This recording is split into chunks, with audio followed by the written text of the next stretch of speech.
we're actually going to learn about graph translations, but first we're going to do a quick review over functions and such like exponential functions.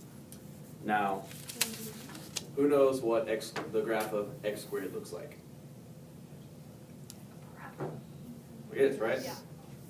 What about x cubed? Yeah. You got it. It's one of It is, those. it should be.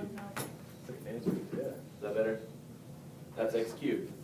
Now, a good way to remember with your exponential graphs, you got, if it's an odd exponent, it's going to be like this. If it's positive and odd, it'll be like this.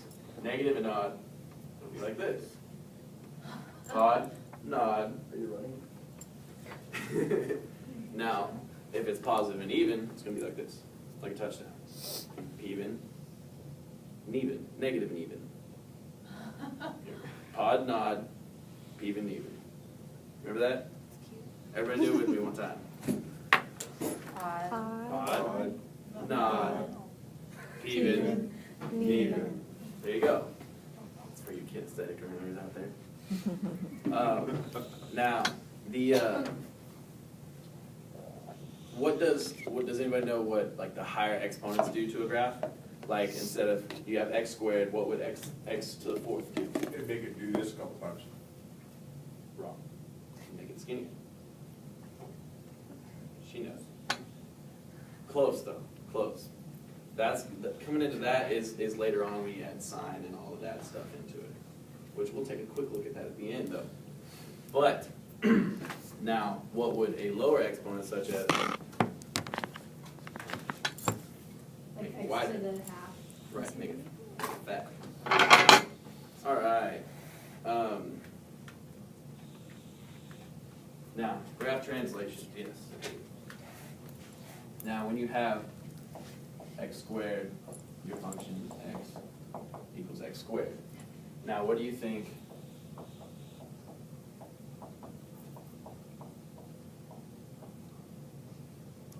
What do you think this minus 2 does to it? Moves it to the right. To the right, yes.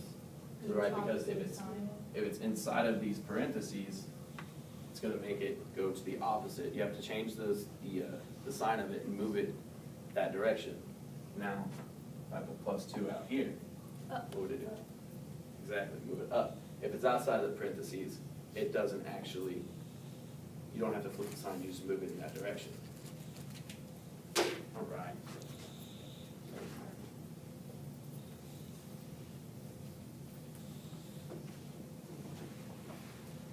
This is the part where I would hand out a worksheet, but I didn't print it out because I figured you guys would not want to do this. And for the sake of time, we're going to go ahead to the final part here. Flip this open. This is GeoGebra. GeoGebra is a program that I'm going to have my students be well acquainted with because you can do so many things with GeoGebra. Is it what? Is GeoGebra actually a word? Yeah. Not like. No, it's not Word. It's a program you can download on the internet. Oh, okay. I just wanted to know.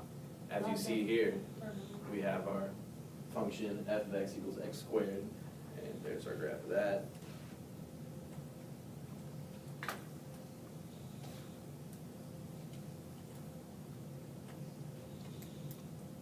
There's our graph of that, and here we'll go to a higher power such as 8. It makes it go up way quicker. And if we do this, it makes it much skinnier. All right. Now,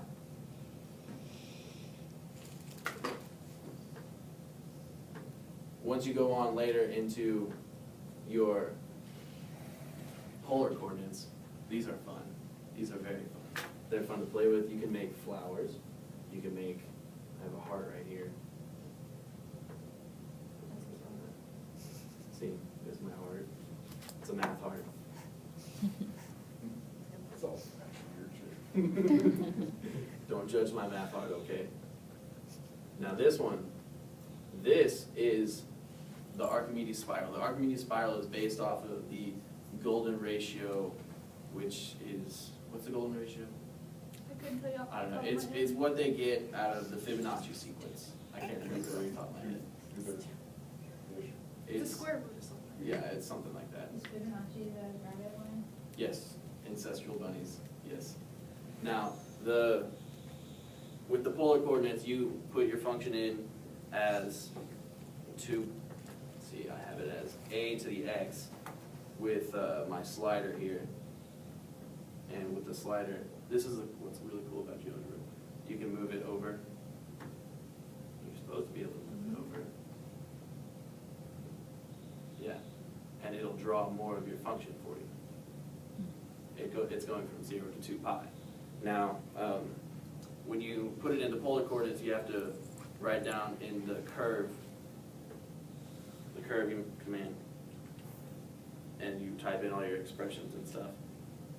But yeah, that's basically what you can do after you learn what you can do with your graph. That's essentially it. I mean, it's a very simple lesson. Graph translation. It's what you can do when you know what you can do. It is. So articulate.